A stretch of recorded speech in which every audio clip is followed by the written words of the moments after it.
Hola, una vez más les saludo. En esta oportunidad vamos a hablar sobre reconciliación. Primero, definir qué es la reconciliación. La reconciliación es el mecanismo idóneo para poder restablecer la concordia que ha sido afectada entre los distintos actores de la sociedad.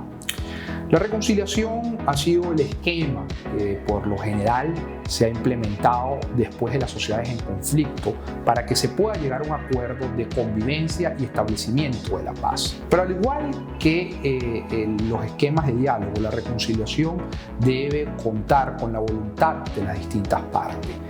Son los mismos principios que rigen a estos dos esquemas de participación, pero recordando que la reconciliación es el proceso que nos va a permitir llevar al diálogo.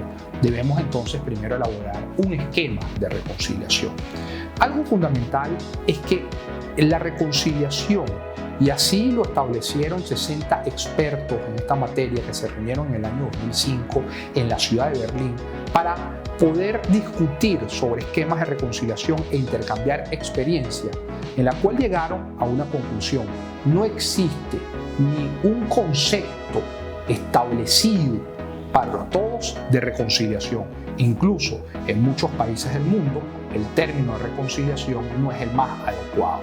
De manera que no hay una verdad absoluta sobre el tema de la reconciliación, y los esquemas y procesos de reconciliación van a surgir de conformidad a las realidades de ese conflicto. Sin embargo, podemos tener algunas ideas de algunos procesos de reconciliación en otras partes del mundo y apreciar cómo han ido incorporándose actores que son fundamentales en estos procesos de reconciliación.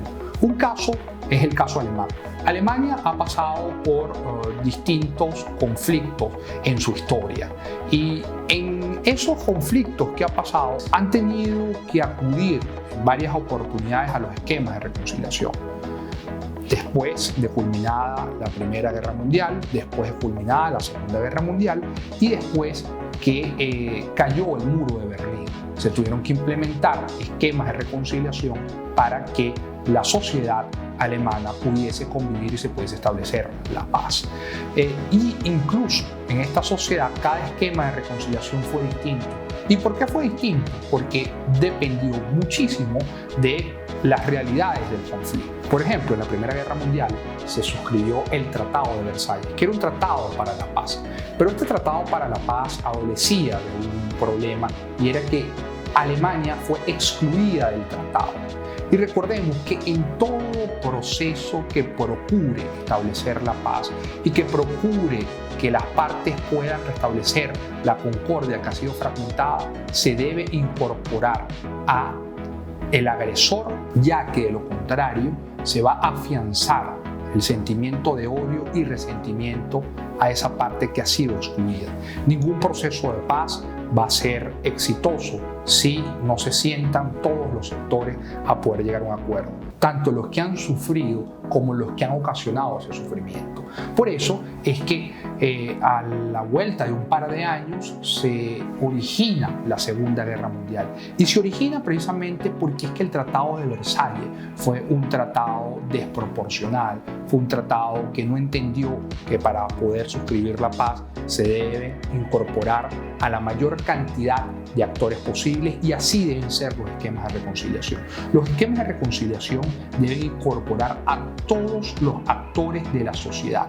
Mientras más amplio sea, mayor éxito va a tener ese proceso o ese esquema de reconciliación. Lo importante que debemos entender es que los esquemas de reconciliación sabemos y conocemos cuál va a ser la fecha de inicio, pero no sabemos cuándo se va a culminar. Todo eso va a depender de la capacidad que tengan las partes y los promotores de los esquemas de reconciliación para lograr que los dos sectores en pugna puedan reconocerse y puedan reconciliarse para el establecimiento de la paz. Ahora, continuando con el caso alemán, fíjense lo que sucedió después de la Segunda Guerra Mundial. Los errores que se cometieron en el Tratado de Versalles los comprendieron muy bien y empezaron a establecer otros esquemas de reconciliación que permitieran que la sociedad alemana pudiese resurgir del conflicto. ¿Y cuál fue uno de esos primeros elementos. Primero, reconocer que no existe un culpable del conflicto, sino que todos, de una u otra forma, somos responsables del daño que se ha efectuado en la sociedad. Hay una carta muy interesante que envió Hannah Arendt a uno de sus profesores, a Karl Harper, en la cual plantea el concepto de la metaculpa, donde dice que todos fueron culpables del conflicto alemán. Esto es muy importante reconocerlo en los procesos de reconciliación, que las partes puedan entender que todos de una u otra forma tienen una corresponsabilidad en las situaciones de conflicto y en los esquemas de reconciliación.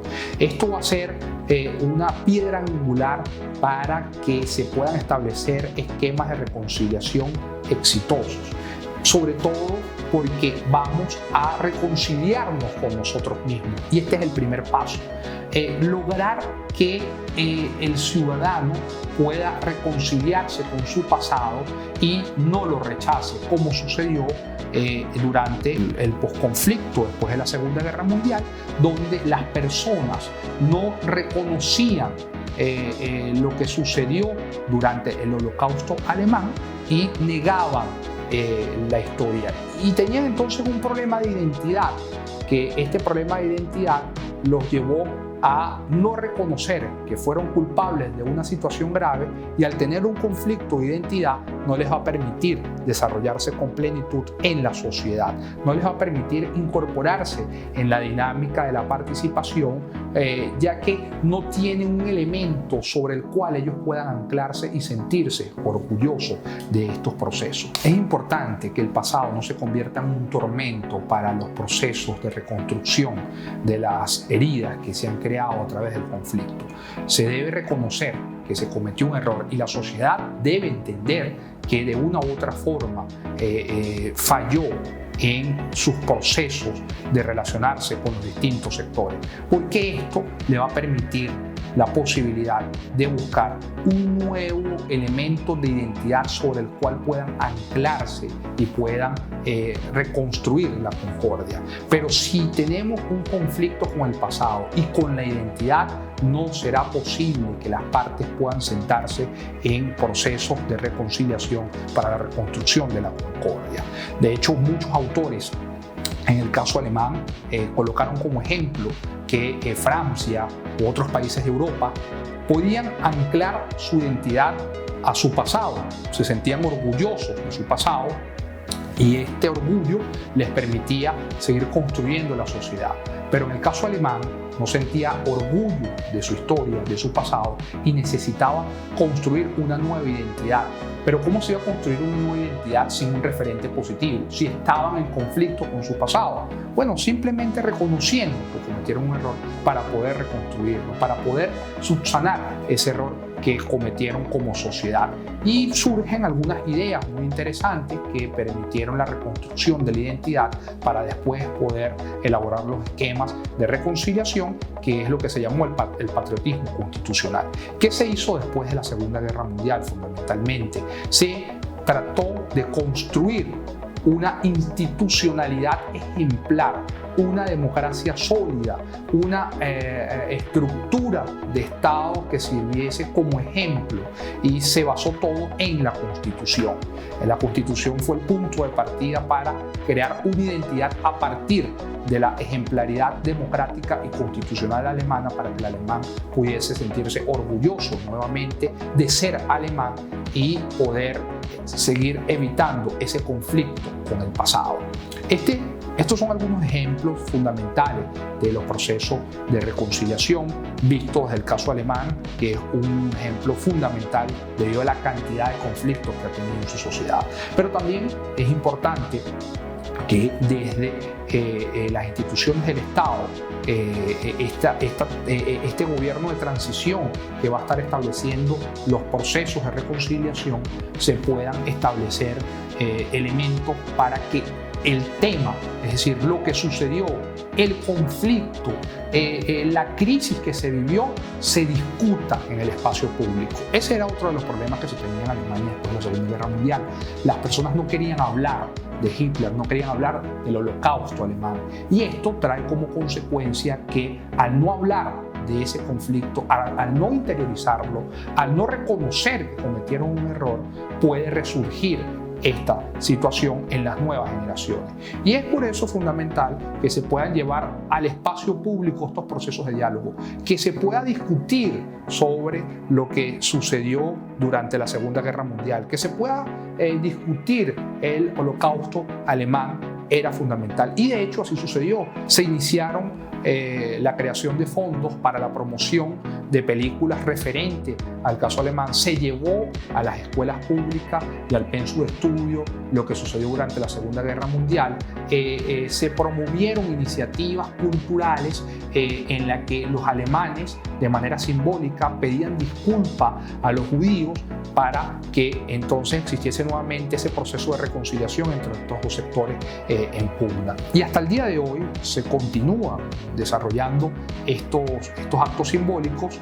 Es que los sectores religiosos sirvieron de un motor fundamental para el reconocimiento de las partes. Recuerden ustedes que la religión, cualquier religión, siempre va a tener dentro de su estructura dogmática, dentro de su estructura teológica, la idea del perdón. Como la idea del perdón es algo que está muy consubstanciado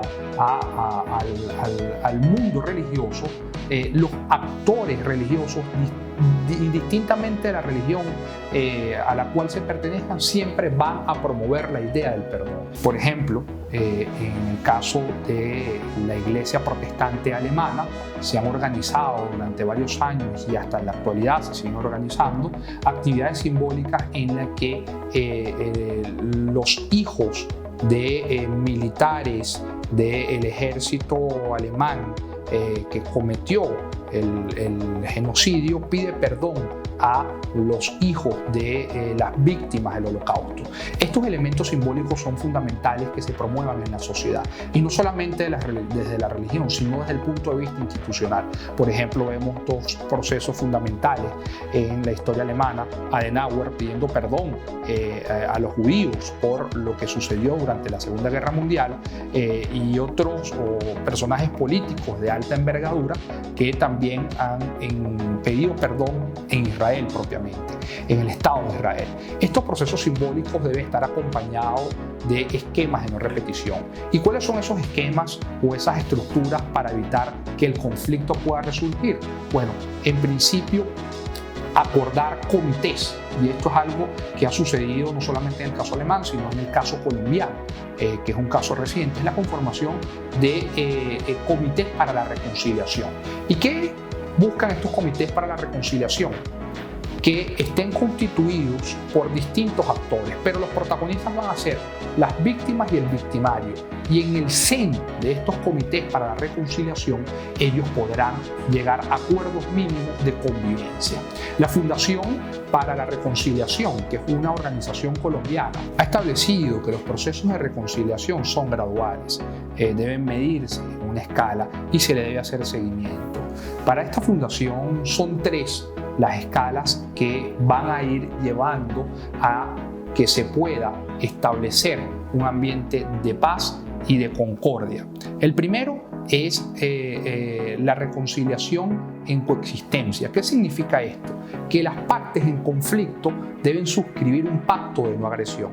Pero este pacto de no agresión no va a incorporar procesos de interacción social, solamente es un acuerdo en el que las partes se comprometen a no agredirse mutuamente. Después se da la reconciliación en convivencia, que implica un mínimo acercamiento social, manteniendo y estableciendo y fortaleciendo el pacto de no agresión que se suscribió. Y finalmente se da la reconciliación en comunidad, en el cual las partes van a estrechar sus lazos y esta relación social se va a ver caracterizada por la solidaridad y por el reconocimiento.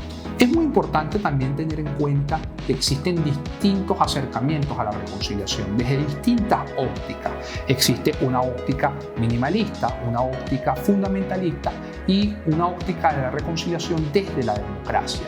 que a mi consideración y a la de muchos expertos es la más adecuada, porque la minimalista plantea la reconciliación o los procesos de reconciliación que deben darse a como de lugar, casi obligando que las partes se reconcilien. Y no creando espacio para conllevar a que las partes puedan reconciliarse. En la fundamentalista, incluso, que es mucho más profunda, obligan al perdón. Y recuerden que el perdón es un proceso que se debe dar de manera natural. Se debe reconciliar, pero muchas veces no se perdona. Lo que nosotros debemos procurar es que se lleve a cabo el proceso de reconciliación, porque el perdón es un proceso más profundo, un proceso psicológico, un proceso espiritual que requiere de otras herramientas para ser tratado. Dirán mucho, bueno, pero muchas veces si no sea el perdón, no sea la reconciliación. No necesariamente. Con el simple hecho de poder suscribir un acuerdo de no agresión, eso va a permitir que las partes de manera voluntaria y gradual puedan ir incorporándose a estos procesos de reconciliación. Pero creo que la más importante y es la que ha generado mayores éxitos en los procesos de reconciliación es la reconciliación desde la óptica de la democracia. ¿Y cómo se consideran que debe llevarse a cabo la reconciliación desde esta óptica? Bueno, con la participación diaria y cotidiana de las partes. En los procesos de participación ciudadana, las partes van a empezar a reconocerse. ¿Y por qué se van a empezar a reconocer? Porque van a entender que no pueden convivir a solas, que no pueden desarrollarse en plenitud a solas, que no pueden convivir con el conflicto, porque no solamente va a afectar su proceso evolutivo como individuo, sino que va a afectar a la sociedad. Y por ser seres sociales, si la sociedad está afectada, nosotros también nos vamos a ver afectados. Por eso es que la participación o los esquemas de reconciliación desde la idea de la participación son los que tienen mayor éxito y son los que logran establecer la paz. Y esto por una necesidad, simplemente por un tema de naturaleza. Usted no puede vivir perpetuamente encerrado en sus espacios privados. Necesita interactuar, necesita salir. Y para poder hacerlo, tiene que tener seguridad, tiene que sentirse pleno, no puede tener miedo. Y si usted entonces acude al espacio público y sigue subsistiendo el conflicto, va a retrotraerse al espacio privado. Y la necesidad humana entonces lo va a conllevar a que usted vaya de una u otra forma a promover incluso los procesos de reconciliación para poder salir a el desarrollo de esa dimensión social que todos los individuos tenemos. De manera que la reconciliación y los procesos de diálogo son esquemas muy complejos y debemos entenderlos, comprenderlos, estudiarlos y analizarlos desde una visión de la multidisciplinariedad. Esto significa que se deben incorporar a todos los sectores y la mayor cantidad de expertos, no un solo experto, no un solo sector, sino que sean lo más amplio posible, lo más participativos posible para evitar que la discriminación pueda generar en ese sector o esa persona discriminada afianzar los sentimientos de odio. No son procesos fáciles, no son procesos cortoplacistas, son procesos que se van a ir viendo en el tiempo y a los cuales se le debe hacer seguimiento. ¿Qué recomendaciones considero que deben tomarse en cuenta? 1. Observar la experiencia de otras sociedades que han pasado por situaciones en conflicto. 2. Hacer un análisis del conflicto, de las razones por las cuales surgió la violencia. 3. Entender que el esquema que se va a implementar tanto en los procesos de diálogo como en los procesos de reconciliación deben desarrollarse desde la realidad de ese conflicto, desde la realidad de esa sociedad, desde la realidad cultural política de esa sociedad. 4. Entender que son procesos de largo plazo, que se caracterizan por la multidisciplinariedad, que no se puede copiar un esquema de reconciliación o de diálogo a una sociedad que está pasando por el conflicto. Y finalmente, y es el 5, es que todo sea sometido al espacio público, es decir, llevar estos procesos de reconciliación al debate público para que todos puedan participar de una u otra forma y buscar actores, como lo había dicho anteriormente, que tengan roles bien establecidos. Los promotores de estos procesos, los expertos de estos procesos, los que van a participar como independientes para la solución de estos conflictos. Queda mucho por decir, queda mucho por hacer, pero estamos a tiempo de poder construir un esquema que pueda resolver la situación conflictiva que hoy en día vive nuestro país. El Foro Permanente es un espacio extraordinario para poder discutir sobre estos temas. Un ejemplo que ha establecido el Foro Permanente fue la elección de promotores del Foro Permanente. Esto es una práctica muy interesante porque se promovió el acuerdo entre personas que no se conocían, entre personas que son de distintas ramas del conocimiento, distintos actores sociales, para poder ir a una contienda electoral. Esto es un ejercicio muy interesante porque está reavivando el reconocimiento de la participación electoral y el reconocimiento de los procesos de acuerdo y diálogo que hoy en día en nuestro país se han convertido en una pesadumbre a algunos sectores que consideran que no se debe ir a elecciones o que no se debe dialogar. Eso jamás podemos permitirlo porque va a fragmentar la posibilidad de convivencia. En una sociedad democrática es necesaria la participación electoral, es necesario el consenso, el diálogo.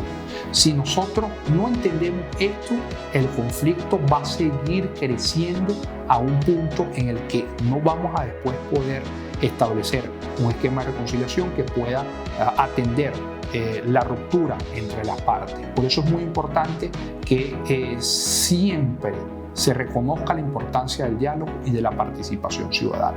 Esto ha sido todo y espero que sea de utilidad para el ejercicio de sus libertades y para el ejercicio de sus derechos. Muchas gracias.